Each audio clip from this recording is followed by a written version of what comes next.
Bagaimana proses kepulangan jemaah haji asal Indonesia hingga saat ini? Saya langsung sapa jurnalis CNN Indonesia, Dewi Savitri yang berada di Mekah, Arab Saudi. Assalamualaikum, selamat siang waktu Arab Saudi. Dewi, apa kabarnya dan juga bagaimana kondisi para jemaah haji yang satu kloter dengan Anda saat ini jelang kepulangan ke tanah air? Assalamualaikum warahmatullahi wabarakatuh. Selamat siang waktu Mekah Al Mukarramah. Ahi Iqbal, betul saat ini kami sedang bersiap-siap untuk melanjutkan proses pemulangan kembali ke tanah air. Persisnya saat ini kami baru saja sekitar 30-40 menit yang lalu menyelesaikan ibadah sholat Jumat. Dan kalau Anda bisa lihat di belakang saya, ini ada titik-titik kecil ya, jamaah yang baru bubar dari Masjidil Haram. Saat ini cuaca di sekitar Masjidil Haram cukup meriah ya, 45 derajat saja, sehingga kemudian jamaah segera bubar ke tempat-tempat yang lebih teduh untuk melindungi diri dari sengatan panas. Tetapi situasi ini tidak menghalangi banyaknya jemaah haji Indonesia yang menyempatkan diri untuk ikut sholat Jumat pada hari ini, terutama mereka yang sudah hanya tinggal punya kesempatan untuk sholat Jumat terakhir di Masjidil Haram sebelum pulang.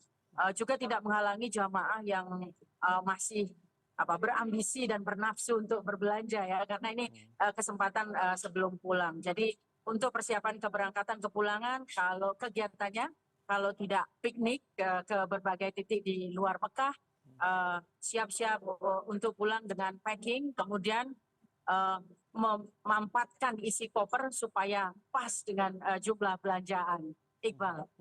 Tapi sejauh ini bagaimana? Apakah ada perhatian khusus begitu dari pihak pemerintah RI ataupun dari Arab Saudi terkait dengan barang bawaan dan lain sebagainya? Apakah ada hal-hal yang patut untuk apa namanya ya, bisa dikatakan untuk diketahui bersama mana yang boleh dan mana yang tidak? Apakah over dimensi ataupun tidak? Seperti apa?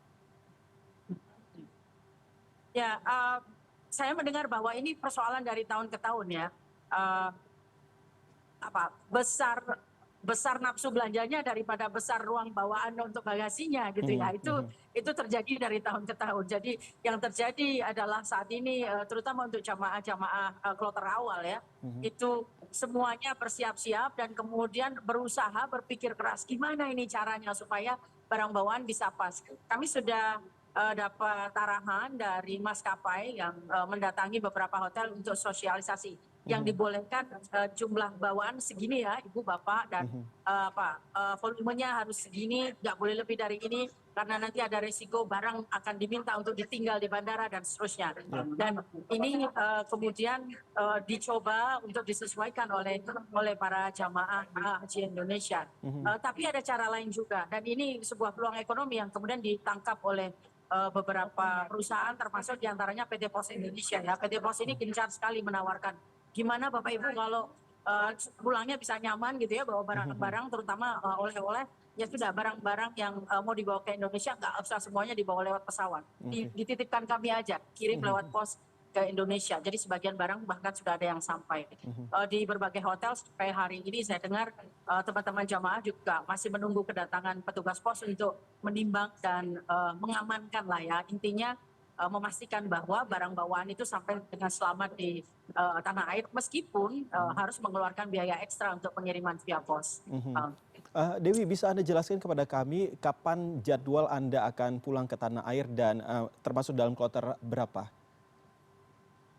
Ya, kami rombongan saya nanti akan pulang awal pekan depan, masuk kloter 11 JKS. Kami sudah dapat informasi bahwa penyusunan manifest dan tempat duduk nanti akan menyesuaikan dengan manifest dan tempat duduk yang sudah ditentukan waktu keberangkatan. Jadi keberangkatannya akan sama dengan kepulangannya.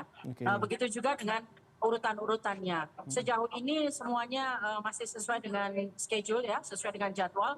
Hanya kami sudah mendengar juga bahwa kita diminta untuk bersiap-siap kalau ada glitch ya, ada sedikit problem di isu paspor. Karena paspor kita selama kita berada di Saudi Arabia ini semua dikumpulkan dan dipegang oleh pihak syarikah. Nah sekarang paspor itu harus diambil kembali dari syarikah. Yang kami dengar bahwa proses pengumpulannya belum selesai. Jadi kita berharap semoga isu paspor ini tidak menjadi isu yang signifikan ya, dan sehingga kemudian nanti bisa langsung dibagikan pada jemaah untuk persiapan kepulangan. Tetapi sejauh ini berarti tidak ada kendala berarti begitu ya dalam proses kepulangannya nanti? Yang kami dengar sejauh ini alhamdulillah belum ada, kecuali mungkin 1-2 jam keterlambatan yang adalah hal yang sangat wajar ya untuk penerbangan jarak jauh antar negara dan melibatkan puluhan bahkan ratusan ribu orang.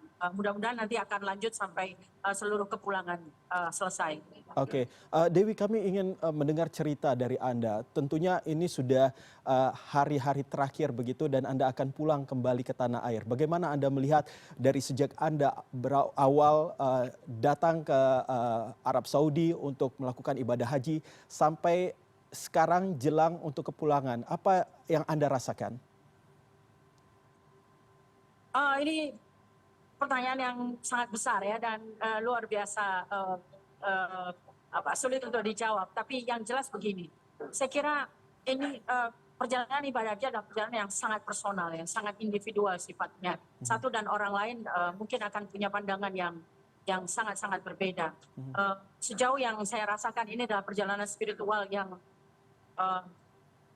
paling luar biasa yang pernah saya alami dalam sepanjang hidup saya. Saya sudah menantikan ini lama sekali. Saya berangkat dengan suami, jadi kelihatannya kami punya pengalaman yang cukup sangat berkesan dengan perjalanan ini di balik tantangan dan berbagai hal yang ada di dalamnya. Kami juga merasa bahwa di balik pemahaman publik di Indonesia bahwa untuk mendapatkan perjalanan ibadah haji yang nyaman, yang standar, yang cukup, itu harus dengan perjalanan ibadah haji yang kelasnya katakanlah ONH plus atau bahkan di atasnya. Kami menemukan bahwa sebenarnya perjalanan ibadah haji dengan kelas reguler itu untuk kami ya sudah sangat cukup. Ketika standar-standar yang ada diperhatikan, jadi urusan makan, urusan pemondokan, urusan transportasi, kemudian urusan melayani jamaah terutama mereka yang lansia, berisiko tinggi maupun yang disabilitas itu dilakukan dengan baik, tepat, sesuai perencanaan. Semuanya sebenarnya menurut kami itu sudah sangat cukup ya. Kita di sini tujuannya adalah untuk beribadah, mendekatkan diri pada Tuhan, dan dengan pelayanan semacam itu sebenarnya itu sudah sangat mencukupi, dan kami sangat bersyukur alhamdulillah kami mendapat kesempatan itu kali ini. Mulanya kami juga bertanya-tanya, ini kenapa ya harus 42 hari untuk jamaah haji Indonesia. Tapi ternyata negara-negara lain pun melakukan hal yang sama ya untuk standar ibadah haji reguler, dan ternyata dampaknya 42 hari itu sangat luar biasa ya. Jadi terjadi proses pendekatan diri pada Tuhan, ibadah yang sangat intens yang kemudian menyebabkan, saya rasa ya, orang merasa bahwa saya kayaknya agak beda deh dengan ketika saya berangkat. Saya sekarang adalah orang yang agak berbeda dengan ketika saya berangkat. Mudah-mudahan ya Iqbal, mohon doanya, mudah-mudahan ini tanda bahwa perjalanan ibadah haji ini tidak sia-sia untuk jamaah haji di Indonesia termasuk kami. Lalu momen berkesan apa yang paling Anda rasakan? Apakah momen saat waktu kita ketahui bersama bahwa tidak ada transportasi atau bus yang menjemput untuk membawa Anda ke Mina, atau bagaimana? Apakah ada hal yang lebih membuat Anda sangat berkesan, terharu melihat itu semua? Ya. Saya kira ada begitu banyak momen yang sangat berkesan ya, tapi kalau mau diringkaskan itu, untuk saya pengalaman pribadi saya adalah bahwa saya merasa perjalanan ibadah haji itu barangkali satu-satunya pengalaman dalam hidup saya di mana semua persoalan, problem solvingnya itu langsung ke atas gitu, langsung ke langit gitu. Jadi kalau misalnya begini, waduh baru datang ini karena suhunya misalnya hari ini ya 45 derajat di luar, panas sekali. Sementara badan kita tidak terbiasa, kemudian mudah batuk, mudah pilek gitu. problem solvingnya apa? Ya udah mungkin kita bisa ketemu dengan dokter minta obat, vitamin dan seterusnya. Tapi problem solving utamanya adalah kita berdoa, ya Allah mudah-mudahan kita sakitnya jangan lama-lama ya, segera diangkat penyakit ini gitu. Oke. Ada persoalan lain lagi misalnya, di mana ya meletakkan kunci koper kok tidak ketemu, di mana ini? Sudah dicari-cari nggak ketemu, problem solvingnya apa? Kita berdoa aja, ya Allah mudah-mudahan kunci segera ketemu. Dan hal kayak gitu menurut saya perspektif saya itu apa ya, ini untuk saya ini hal yang sangat unik gitu, yang barangkali tidak kita temukan dalam hidup kita sehari-hari. Jadi buat saya perjalanan ibadah haji ini istimewa dari sudut pandang itu. Dari sudut pandang yang lain, kalau boleh saya menambahkan, Iqbal, adalah bahwa semakin kita mengikuti perjalanan ibadah haji ini, semakin saya menyadari bahwa ibadah haji barangkali untuk muslim itu adalah sebuah pelaksanaan ritual dengan rentang ketetapan hukum yang paling panjang gitu ya. Maksudnya di antara rukun, wajib dan sunnahnya itu ada begitu banyak pendapat fuqaha ya, para ahli fikih, pendapat ulama, pendapat Kementerian Agama, pendapat-pendapat lain yang kalau dikumpulkan itu rentangnya bisa panjang sekali. Anda tadi menyebut soal Arafah, apa yang terjadi di Arafah, kemudian bagaimana kami kehilangan momen di Mina dan seterusnya. Tapi dengan berjalannya proses ini, saya merasa bahwa di balik semua tantangan-tantangan itu akan selalu muncul situasi di mana memang mungkin itu tidak terlalu tepat untuk mengikuti rukun dan wajib versi mazhab A misalnya, tapi itu sudah biasa diikuti dalam versi mazhab B misalnya dan seterusnya. Dan ini kemudian memunculkan ruang di mana ijtihad dan ikhtilaf ya, upaya untuk mencari inovasi hukum baru, perbedaan-perbedaan pandangan dalam hukum Islam terkait haji itu akan terus bermunculan. Dan karena itu saya kira yang paling menenangkan untuk jamaah seperti saya adalah bahwa di balik semua kekurangan, ketidaksempurnaan, ketidakmampuan untuk mengikuti seluruh rukun wajib dan sunnah haji ini, saya meyakini bahwa rahmat Allah Subhanahu wa taala itu jauh lebih luas daripada kemampuan kami untuk mengikuti ketentuannya dalam